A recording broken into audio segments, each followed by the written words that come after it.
Yesenia Espinel comparte un diálogo con el invitado. En Punto Noticias hablamos de...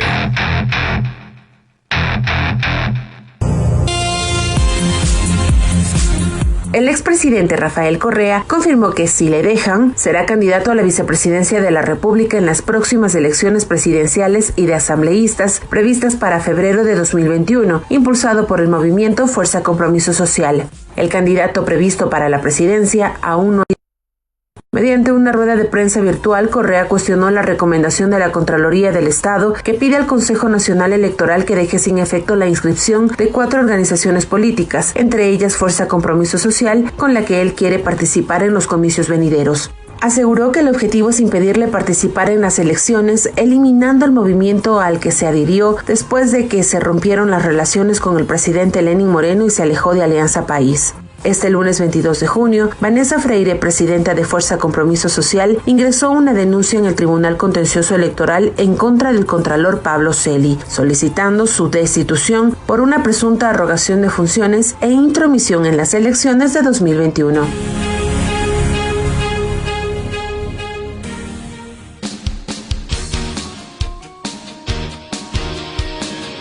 Ya son las 8 de la mañana con 40 minutos, 8 con 40 minutos. Saludamos a esta hora al dirigente político y ex asambleísta Virgilio Hernández. Virgilio, buenos días, gracias por acompañarnos. Ya comenzamos a tener un poco más claro el escenario electoral para las elecciones del próximo año. Ayer el exalcalde de Guayaquil, Jaime Nebot, ha declinado definitivamente su participación para las próximas elecciones. A ninguna de las dignidades posibles ha dicho. Y también el expresidente Rafael Correa ha asegurado que si le dejan participar, se postularía a la vicepresidencia de la República. ¿Cómo mira usted este escenario ahora un poquito más claro, con un candidato o precandidato que ha estado en campañas desde hace rato, me refiero al señor Lasso, y ahora estas dos opciones, una que se descarta y otra que vuelve a tomar vigencia? Buenos días, bienvenido Virgilio. Muy buenos días, Yesenia, siempre un gusto poder estar con ustedes.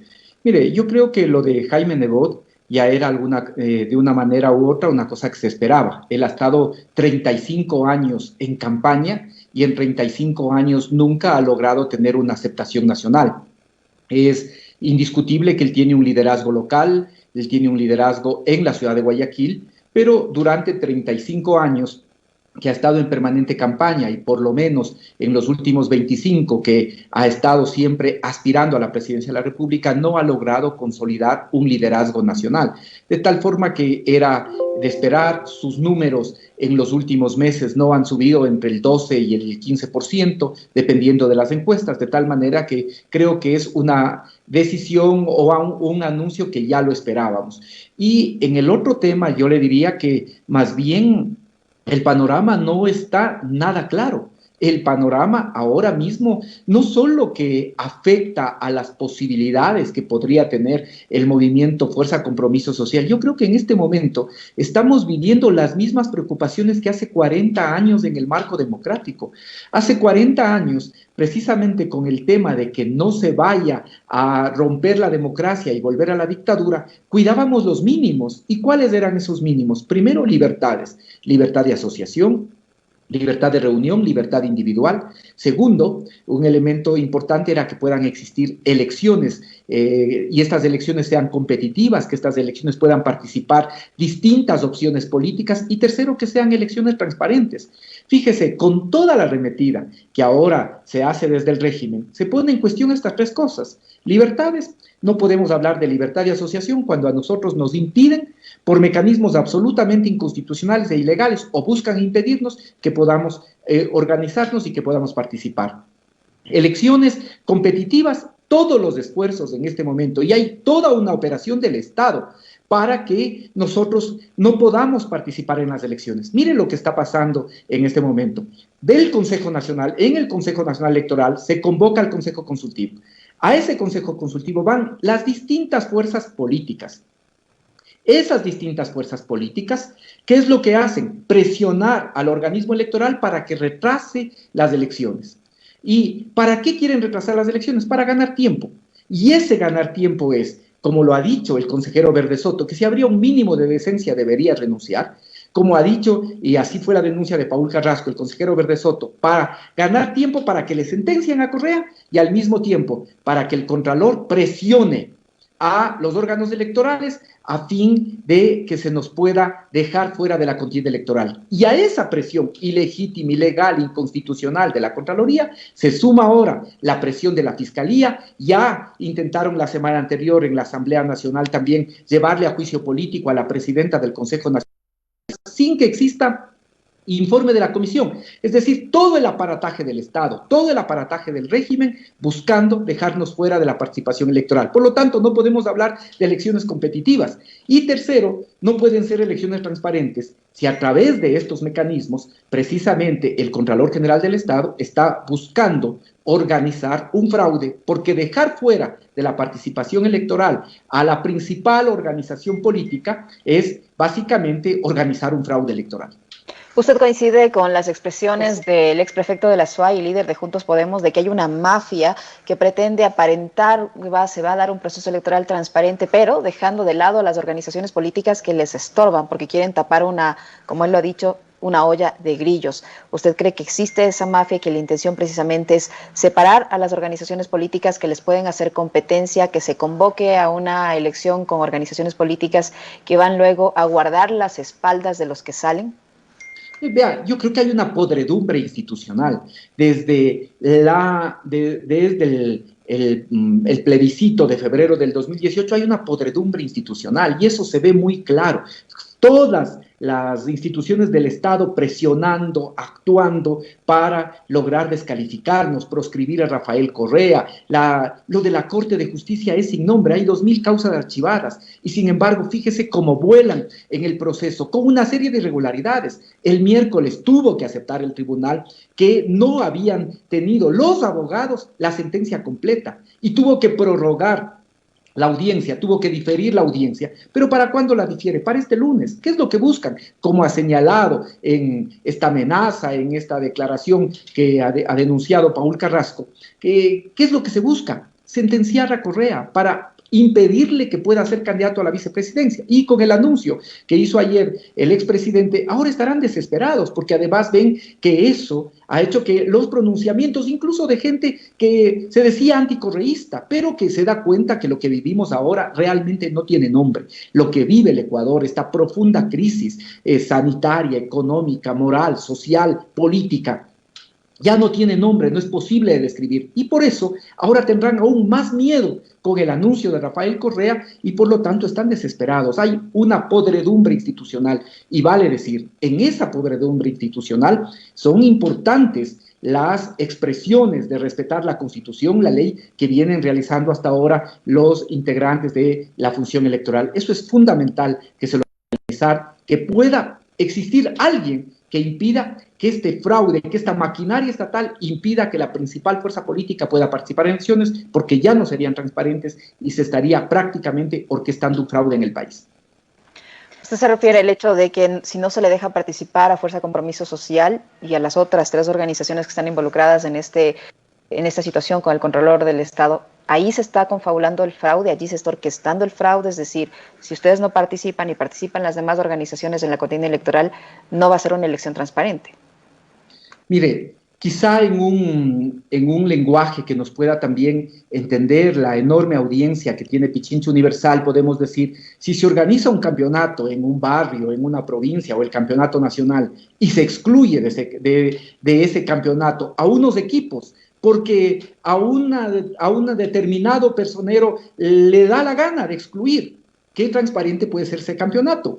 Pero si además de eso se excluye a quien va primero, a quien sacó en el último campeonato, logró el campeonato, ya no es un campeonato transparente. De igual forma, no hay ningún argumento, ni jurídico, ni constitucional, ni legal, que pueda avalar lo que el Contralor General del Estado está pretendiendo. Más bien hay una serie de violaciones constitucionales. Permítame enumerarle algunas de las violaciones constitucionales y legales.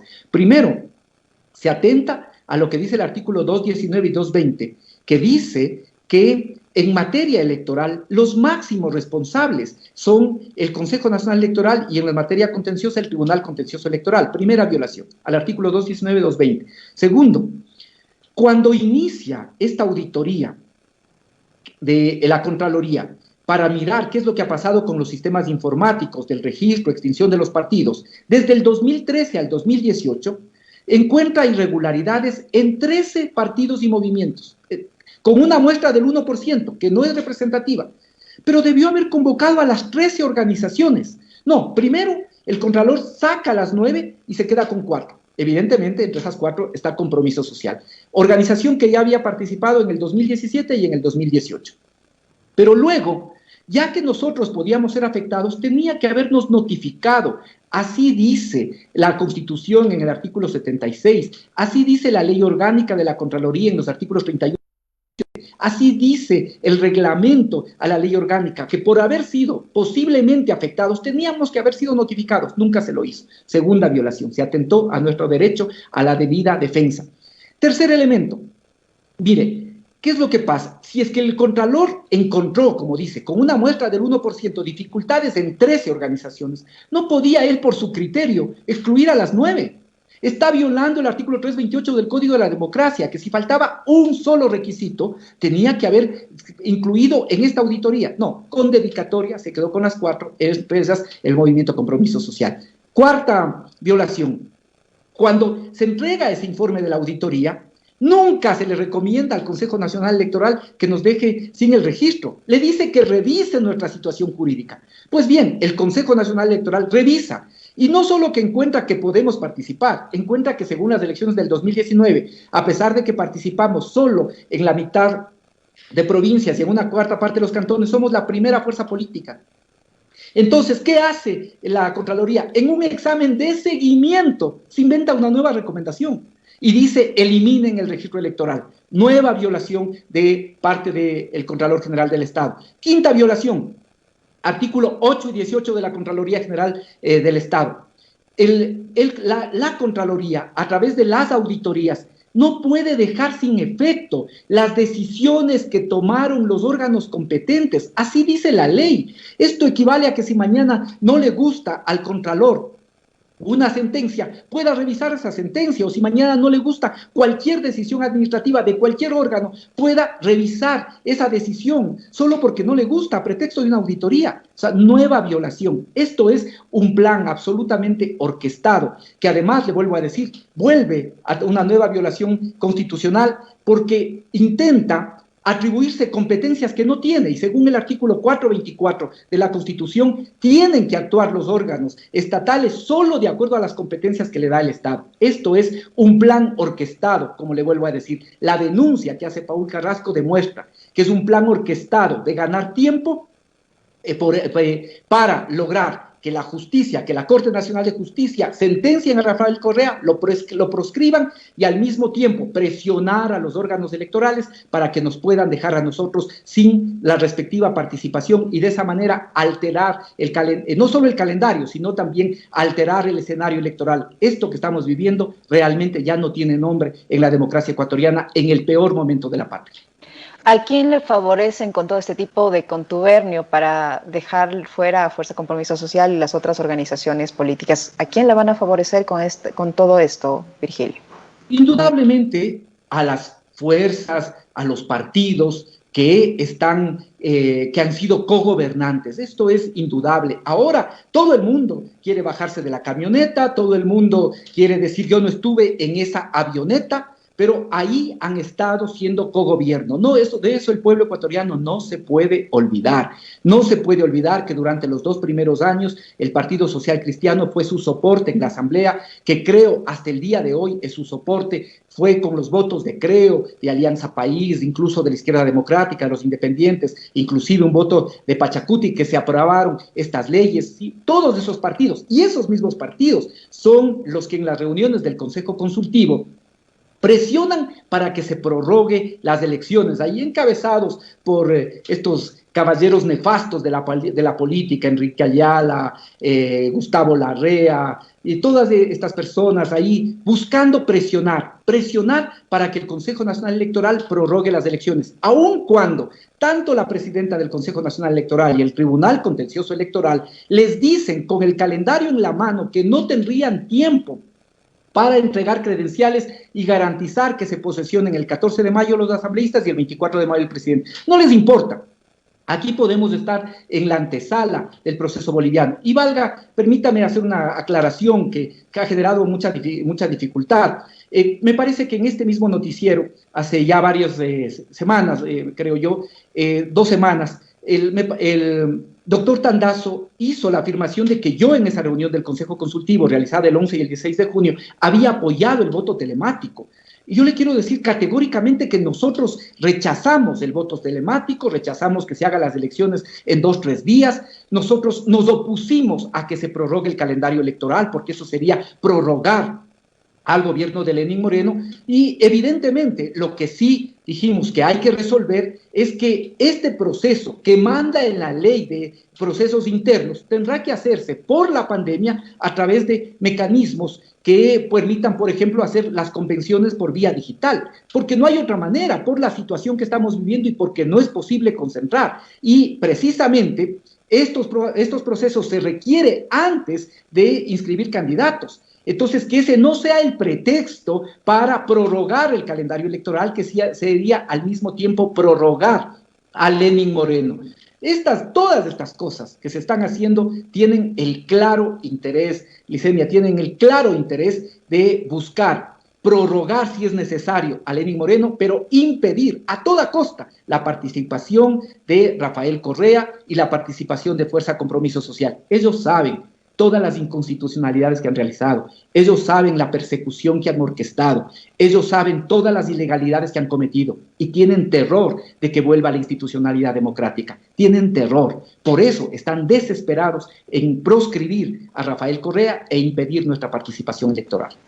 El consejero Cabrera hace unos minutos dejó entrever, obviamente todavía depende de un pronunciamiento oficial del Pleno del Consejo Nacional Electoral, pero él dijo que tenía una comunicación que les había llegado en las últimas horas, una comunicación del Tribunal Contencioso Electoral ratificando que no hay forma de cambiar el calendario electoral, no hay manera de que los tiempos den para modificarlo. Y él asegura también que al menos los 3 consejeros y él en especial ha dicho no van a ceder a presiones y que no están aferrados al cargo, que van a defender la democracia. ¿Cómo mira usted ese tipo de declaraciones? ¿Qué podemos vislumbrar con este tipo de cosas? ¿Qué va a pasar en el Consejo Nacional Electoral?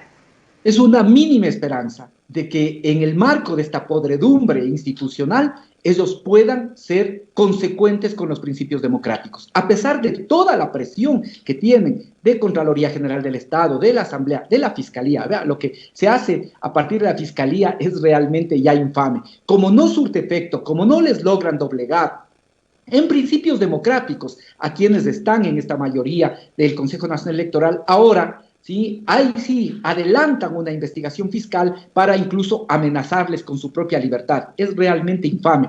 Yo le digo que esto debe ser no solo una defensa de quienes en este momento impiden o intentan impedir el fraude desde el Consejo Nacional Electoral. Yo creo que esta debe ser una defensa de cualquier ciudadano democrático, independientemente de que apoye o no a Correa y a los correístas.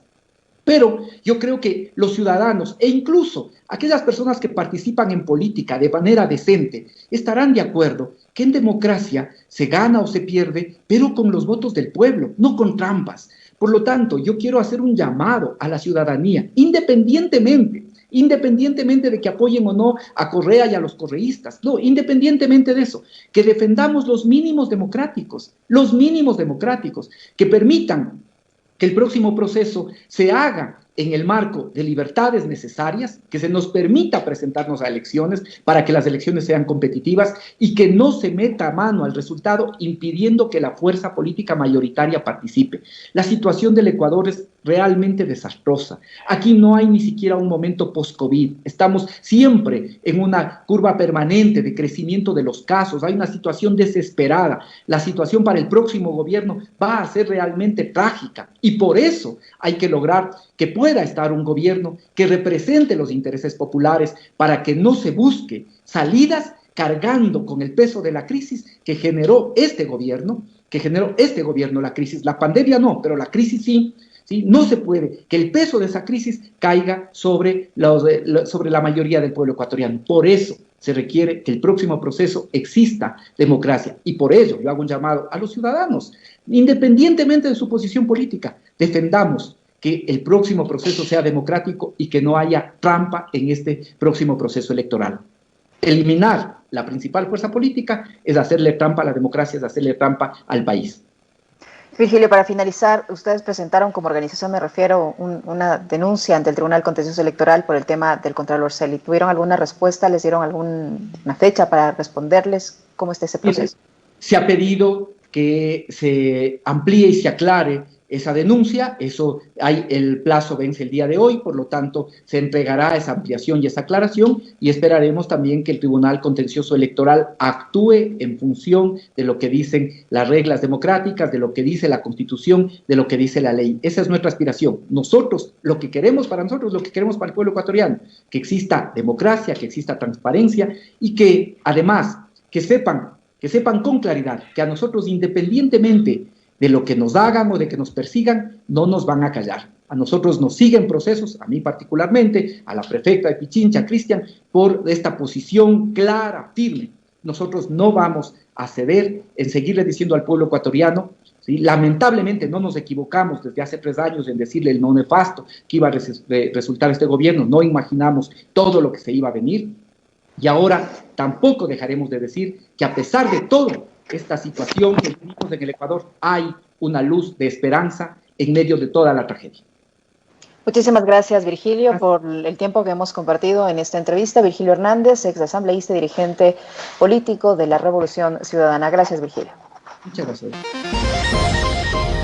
Radio Libre, solo nos manda usted. Punto Noticias.